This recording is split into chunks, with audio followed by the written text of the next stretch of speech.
Welcome to WRAL's Triangle and Two podcast. I'm Brian Murphy, joined once again by former UNC quarterback Bryn Renner. And Bryn was on the call for a tremendous victory bell game against Duke. Duke comes out ahead 32-25, pulls off one of the best plays I've seen in a long time, a fake field goal attempt late in the fourth quarter that leads to the game-winning touchdown. And Bryn, you're a guy who you coached the field goal unit when you were at FIU. Tell me what you're thinking when you see them go out to line up for this, and maybe what Carolina could have done differently, or, hey, maybe sometimes you just tip your cap and say, Duke, that was a heck of a play.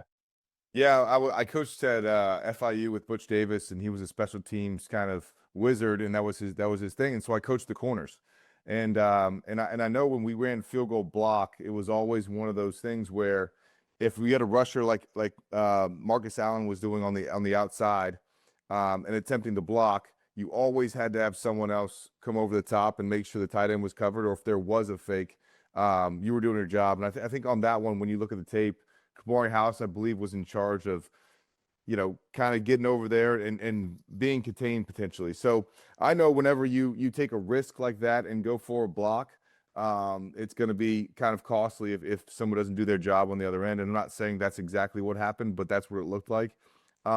But, you have to take risks in those games, and Duke came out and had a great plan and executed a fake field goal that we'll remember for a while. I know I will, in a critical time of the moment where Carolina might have had the momentum, and Duke took it right back with their execution. And in those type of rivalry games, that's what you have to have, is that type of discipline to execute a fake in that moment. So great call by Coach Diaz. That's something, right, as a coach, tell me, you've had in your game plan. Manny Diaz said they've been working on that play for a month and a half. You've worked on it, and you're just waiting for the right time to break something like that out. Yeah, absolutely. It's the fun part of football, honestly, is when you get that right time and right moment, and you have that intuition as a coach and say, this is the time to do it, which is really cool. And I think, I've been on both sides of those type of cool and not so cool moments of coaching and also playing. And it's the drama and the effect. And I think that's why you practice. That's why you rep that. And you have to give credit to the players too. They know it's coming, and to execute at a high level, and for the kicker who's never really attempted a rush to go down there and get it all the way down to 2 and not fumble. Those plays can also go bad. And you see it all across college football, but that was right place, right time, and kudos to them. And Duke had tried a trick play on a previous fourth down. It didn't work. So to have the guts to come back with it, certainly in the press box, we're often talking about, like, oh, what do you do here? What's going on? You think they'll fake it? Never came up. Just everyone assumed they were going to try to kick. But you pointed out something that why maybe Carolina should have been on the alert for a fake. Yeah, I think, going into the game when I was doing my research on the opponent, Duke's kicker was only 62% for the entire year and battled for his job. And that was a critical thing in the early part of the first quarter of the season, was who's Duke's kicker. He kind of missed some kicks. There was inconsistencies. There was a lot of media reports on who that guy was going to be. And so going into the game, I was like, okay, well, they've went for it a lot on fourth down. Even the previous games, I think they were like 11 of 11, even after Carolina game, going 5 of 6 on go for it on fourth down. So they've had a tendency to not rely on the kicker. So why not let him kick it? I mean, in my opinion. But look, when you're in the heat of the game, you want to try to make a play. And I think the one that kind of, I think everyone's pointing out, is the roughing the kicker one that gave them a free first down and 7 points. And I think that's just something that's part of the game and part of a game plan. But going in there, I really was not confident in their kicking abilities. And I thought on paper, we had the advantage. You talked about the penalty on Marcus Allen, the roughing the kicker resulted in 7 points. Sometimes that it's an effort play, right? You probably you don't want to rough the kicker, obviously, but I thought maybe the more costly penalty for Carolina, this is a team that didn't commit a lot of penalties during the first half of the season, has committed more as of late, was the ineligible receiver downfield late in the first half. You would have had Carolina had 1st and goal. That gets pulled back. They end up having to kick the field goal. It may have cost you 4 points. Maybe it didn't cost you any points, but it looked like it might have cost you 4 points. And you've been a coach, you've been a player. When you get a penalty like that, that's just somebody lined up wrong, right? Somebody covered the tight end up. Yeah, I think we were outcoached in situational football, and in a lot of different areas throughout the game. But that was my critical, blunder of the game, because it's a self-inflicted wound. And Brian, I've talked about this even on a couple of different podcasts, but so that's something that basically 3 people can be in charge of seeing the incorrect formation, right? My job as a quarterback when I was playing was our guys would be first. So the first 11, when we broke the huddle, I had to make sure everybody was lined up. And on that play specifically, Javarius Green was on the ball as a slot receiver, and we had a motion coming over, and that was by Ship. And so immediately, the tight end's covered up. So there's a couple ways that this could have been prevented. Gio could have told Javarius, hey man, get off the ball, because that's his job as the quarterback to know where everybody is. The receiver coach on the sideline could have been like, hey man, get off the ball, which you see a lot. He could have asked the ref, hey, am I good? Because usually the ref kind of gives you that, hey, you're on the ball or off the ball, and they'll give you a little leeway of who's on and who's off. And by off the ball, explain what you mean by off the ball. Yeah, so in order, the last person in the line of scrimmage can't not cover up the person on the ball. So there's really the line of scrimmage, and then there's guys on the ball and off the ball. So you can't be the last guy to cover them up. So you have to be off the ball. And so that's what happened here is Javarius Green covered up the tight end, which means there's two guys on the line of scrimmage right next to each other. So one of them can't be an eligible receiver. So that means that the tight end was ineligible going down the field. And it's really tough in the heat of the moment to know that, but it's kind of like ingrained in your brain as a quarterback to make sure we're lined up. And also you can call timeout. Hey, freeze, this doesn't look good. Let's call a timeout. There's one thing that we always knew as a quarterback, where if you even had a motion, you could be freeze and say, hey, look, get off the ball. Everybody stop for a second to get reset, and then you snap it. So there's that was really frustrating for me because it's week 11. And I think that was one of those things where it was such a critical time in the game. And Gio threw a great ball to the sideline. He gets Kobe, and we're down at the 4 with a shot in the red zone and to finish a drive, and we have to end up with 3. And it was costly because they might have had to go for it on the fake field goal, and you don't know if they get it. So little things like that, and you can always go back and say, but there's one play, but there was like 4 or 5, especially with the penalties that really cost us in this game. Some of the penalties seem like rivalry penalties, right? Someone hit somebody in the face. Now the Duke guy was certainly holding on to him, and I get why he would be angry. I'm not going to say that I would have reacted, in a good manner on something like that. You had another one where just the tackler, the defender didn't stop and just kind of carried the guy into the stands. I mean, there were penalties that I think felt like, at least as an observer, born out of sort of that rivalry and that intensity. Yeah, I think there was a lot of emotional, competitive lack of composure from Carolina. And I call that, emotional, competitive composure because that's been told to me before. These games are going to be chippy. Antagonizing is going to happen from both sides. If you don't respond, I think for me, frustrating thing, Brian, was the open fist to the face. Like, that's going to be a flag. And the refs always told us before the game. Like, I was a captain for 4 years, and they always, when we went to the coin toss, they say, hey guys, we're going to be calling it close, so don't even think about it. Because the first one's going to get thrown, and you're going to cost your team. And we ended up getting 3 of those. And at costly times. And we're not an offense that can go and score and make up that ground. That's just not us. And so I think for me is we lost the emotional maturity battle. And I think that starts with the coaches. I think it starts with the players because you have to have a hyper sense of awareness. We always knew it was going to be chippy. It was chippy on the opening kickoff. These guys had to be separated. Like they're coming, that's going to happen. But the cooler heads prevail, and we lost that emotional regularity. Like they had one personal foul, and it was down the red zone and backed them up, and they had to kick a field goal. And that's when we got the roughing the kicker. Right. So they got one, it backed them up. We get a roughing the kicker, they score the next play. And so, like, you look at those turn of events of those personal fouls were costly. And they may not be like, in the heat of the moment, we'll come back and get it. But that's 15 yards and a free first down. And we just didn't look like we had any composure throughout the game. And nothing was really done. And I think that's frustrating for me because it's week 11 and that's going to happen. And you got to coach your team up to say, look, we cannot stand for these penalties, especially the hands to the face ones. Like they're going to call those every time. Everybody gets a push. But you also know the refs are going to let 20 seconds go and you can get your shots in and let it be verbal. Like you still have 4 quarters of the game and you're not focused on your play if you're focused on hitting the other team in the face.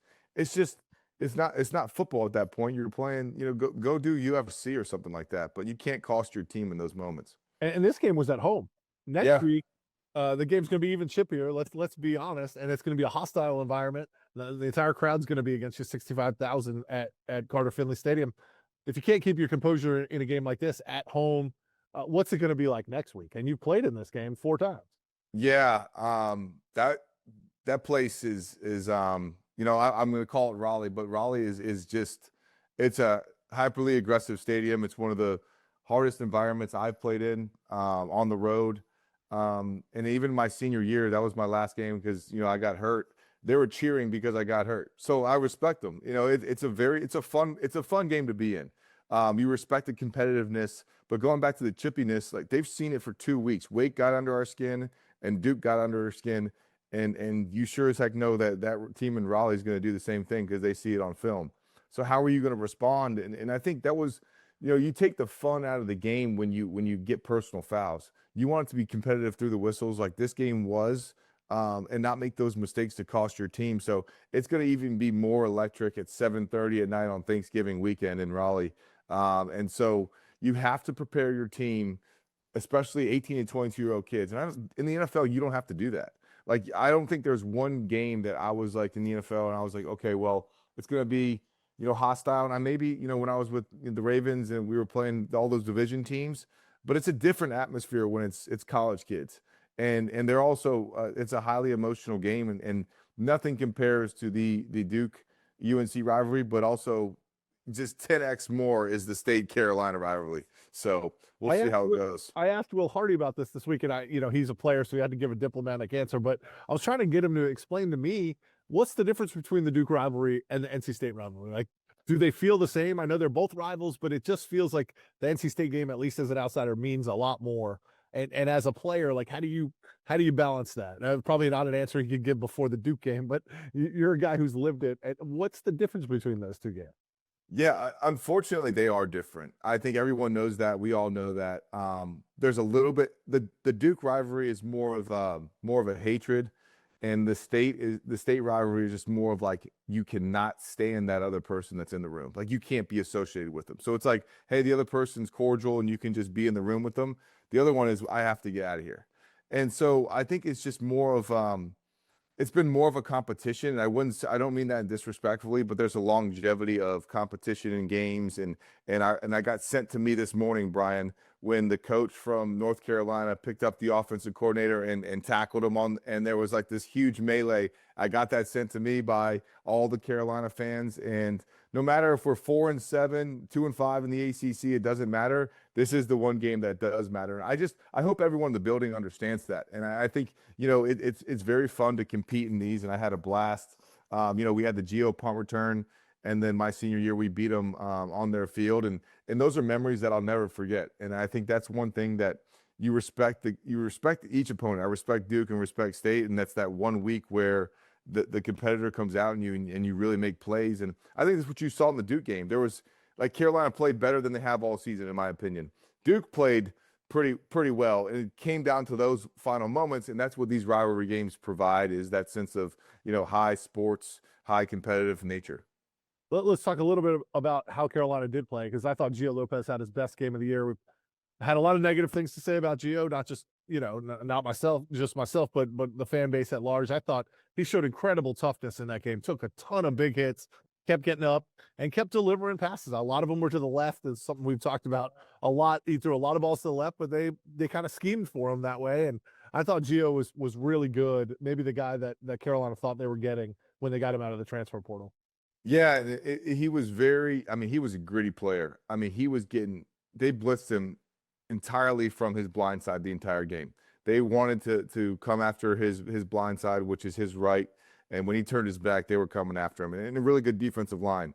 Even on film, they showed great athleticism, and they were hitting him, right at the right time when he was delivering the ball. And like you said, I thought he played his best game, and he gave us a chance to win. And really, I thought Jordan Shipp and even Kobe Paysour made some great catches, and those were great plays by them. And I think we wish we would have seen that more from Gio throughout the season. But he played well enough to win. And I think, the rushing touchdown in the first drive and then, 15 points in the third quarter was great. But Brian, not to be the negative guy again, but you look at those two drives he has late and it goes sack, holding, punt. Then you get sack, incomplete, and we don't move the ball yard. And it's like, you wish the throwing progression and the quarterback intellect would have shown up a little bit more throughout the year and in those critical moments, because you got those drives and you got to get the ball in your hands. But for the most part, he played really well and gave us a chance to win.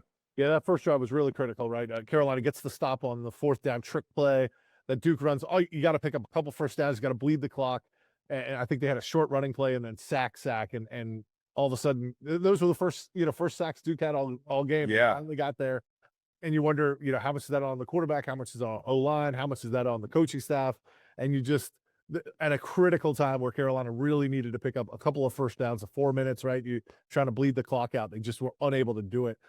The question I would ask you, on the other side, Mensah, obviously a very good quarterback, did not play that great. I thought Carolina's defense played well, but that pressure that Carolina's been able to get against most teams didn't show up. I think they had 1 sack, but they just were unable to get to Mensah and really, so Duke was able to go for it on 4th down 6 times because they were in decent situations.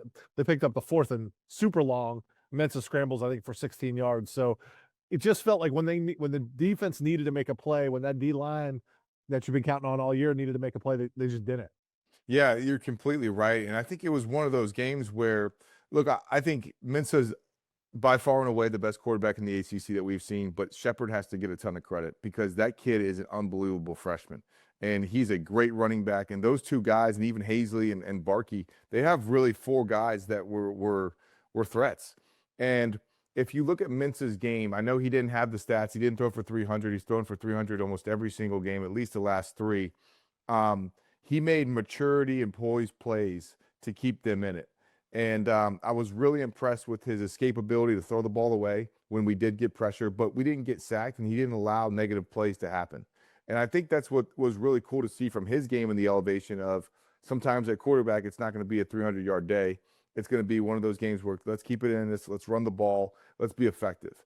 And he did that. And I think for Carolina to not have any sacks, that was really something we were missing to get off the field, right? Like we had those long drives and they just stayed on the field because we couldn't get them off.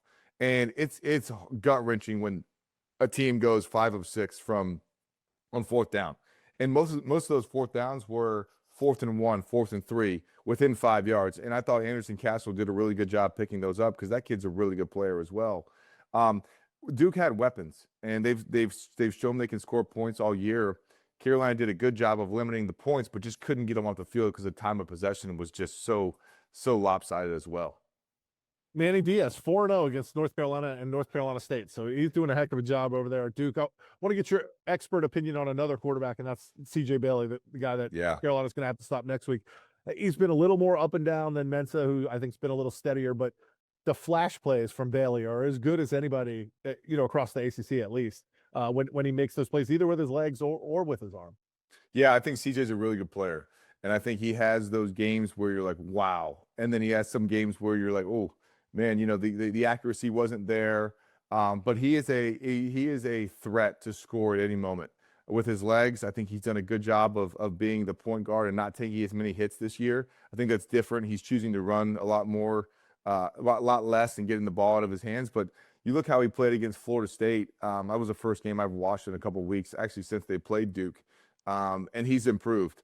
He got the ball out of his hands, but their running game is something that I saw when I was watching Florida State that was hard to stop. I mean, they brought the Wilson kid in, I believe, on those short yardage situations. That's a 2-quarterback system, and they got it every single time. So that's something that Carolina's going to have to prepare for.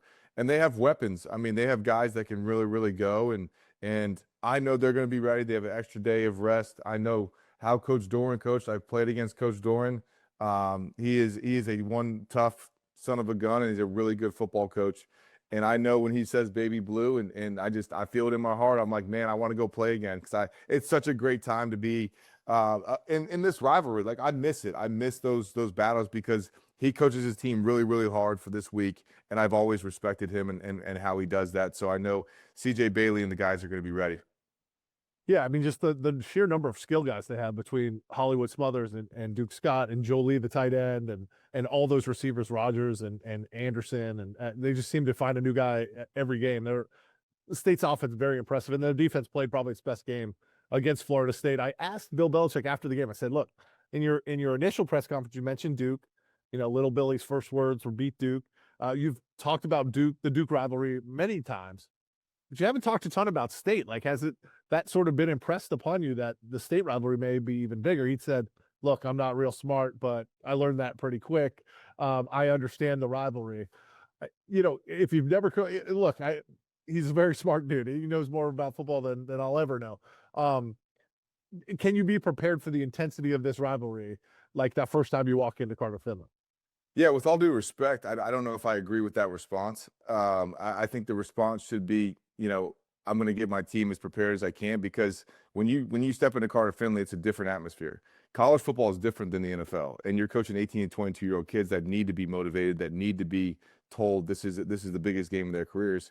And we have 61 guys that aren't from the state on the team, and so that really kind of, it fires me up, because I think people need to know, look, you didn't do it against Duke, you better do it against State, and there better be some people in the locker room that know what this is all about, because that interlocking NC means a lot to alumni, fans, and everybody in this game means a lot. And so if he didn't say it, I'll say it. This is a really important game for our program. It is every single year, and should be the most important game on the schedule. And you got to go in and tell your team how important that is, what the rivalry means, what has been done in the past. There's different situations. I mean, that can arise from these games.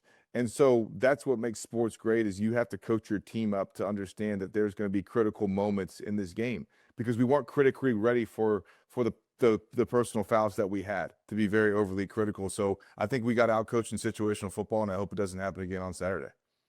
Yeah, one thing Dave Doran has always done is get that team ready to play in this game. I mean, they've won 4 in a row. I don't know how he does it necessarily, but he makes this game. He's able to elevate this game in a way that is healthy, I think. And maybe at the end of the Mac Brown era, Carolina just wasn't able to get to that same heights as State has been in these games.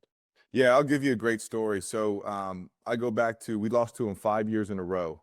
And it was Larry's first year of the rivalry, and we came off a loss, and we go to our lockers on Sunday morning, and there is Party City red everywhere in the locker room. And we lost. We're coming off a loss, and we're playing State, and we hadn't beat them in a long time. And Larry Fedora sent a message, because he painted our cleats. He put red streamers in our lockers. It was balloons. And so we're getting done with our lift, and we go in the locker room, and it's like all this red. And I'll never forget, every single guy was taking the crap down. He made a statement, and it pissed us off. And we ended up playing one of the coolest games that I've ever been a part of, a very competitive game. Mike Glennon actually was a Virginia guy as well. We played against each other in high school. And so Mike and I had a battle throwing the ball, and we both had a really good games. And Gio, they punted to Gio. Tom O'Brien punted to Gio and returned it down the sideline, and it was game over. So that's how people get motivated for a rivalry game, because it helps kids understand the magnitude of it. So I think that was something cool. But Coach Doran always does a great job of providing importance. I mean, he said it in his press conference, and that trickles down to the team. It really does. And so I think that's the mentality and mode that they've always had. And I think we've kind of been, I think we've always competed, but you got to have guys in the locker room with a sense of urgency to understand and speak on how much this means. Yeah, great stuff. Let's end with this. The transfer portal doesn't open until January, but you're certainly around college football enough to know. My sense is that there's going to be kids in that portal maybe as soon as this game ends against NC State, probably on both sides, but specifically for North Carolina. As soon as this game's over, people are going to be making their decisions about the portal, even if it doesn't open for a couple more weeks. This month of December just feels like it's critically important for the entire Bill Belichick era. Yeah, in my opinion, Brian, I'm actually thankful we didn't make a bowl game, because we need to do a ton of work in the offseason and have really critical conversations with guys on our team that we want to retain, guys on our team that are no longer going to be there, and guys that have to make personal decisions. And I think for me, it's one of those times where it's good to have an offseason for Coach Belichick. It's going to be good for Mike Lombardi to have an offseason to evaluate their roster, kind of, and have a reevaluation process for what went right and what went wrong from a personnel standpoint, and not have a game looming to go prepare for and to go play. And you can kind of focus on who needs to be here and who's not. And I said this last night, and I truly mean this. I think in this day and age, in this modern football, and I get it. I get the value of money. I get the you need to be paid for play and things like that. But I think you want guys that want to be here as the most important thing, and you really have to have serious conversations. So if guys on our team, and this is just me personally, I'm not speaking for anybody else, but if I was the quarterback and we actually had this happen when we got bowl banned and could not play in the ACC title game in 2012, you have to have a closed door meeting of players only. And you have to really, kind of check your friends and check your peers of, do you want to be here? Because people are going to look for the shiniest thing out there, and it might be not be the best opportunity. So I'll never forget, we had a closed door meeting in 2012 when people could leave, and there was a lot of distractions before the season when Bubba Cunningham said that we couldn't go to a bowl game. We had a players only meeting and said, if you don't want to be here, then get out, because this place means a lot to everybody, and we're going to finish the deal. And we went 8-4, won the ACC Coastal Division, but couldn't play Florida State. But right then and there is a team that was committed. And I think for players, you have to feel the same way. If you're coming back and being a part of this team, we want you to be here. But if you're 1 foot out the door, don't even come back. And I think that's something that players can do. I think coaches can have hard conversations with kids on where they see them fitting. And it's turned into NFL football. So if you want to go to the NFL, you might as well start when you're 19 years old and say, look, this is the type of business conversations that you're going to have at the next level if you get a chance to get there. So interesting offseason for UNC, and a lot of things have to change. He's Bryn Renner. I'm Brian Murphy. Thank you so much for listening. Bryn, appreciate the time all season. We'll talk one more time after the NC State game, but I hope you have a great Thanksgiving. And will you be in attendance? So you're gonna brave all that red over there in Raleigh? Brian, I will never go to Raleigh ever unless I'm going to RDU and taking a flight away from Raleigh. And that's so the guys teased me. They're like, are you going to go to Raleigh, or, can you do the Raleigh game? I'm like, nope, you better get somebody else. That's a bad decision for me personally. I don't want to end up in jail. So I wish Carolina the best. I will never go to a game at State ever. So. Well, that's how much I love the rivalry, though, Brian. They won't let me come back. I'm never going to Carter Finley, ever. That's fantastic. That's fantastic. All the listeners, thank you so much for listening all season, and I hope you have a happy Thanksgiving as well, and we'll see you next week.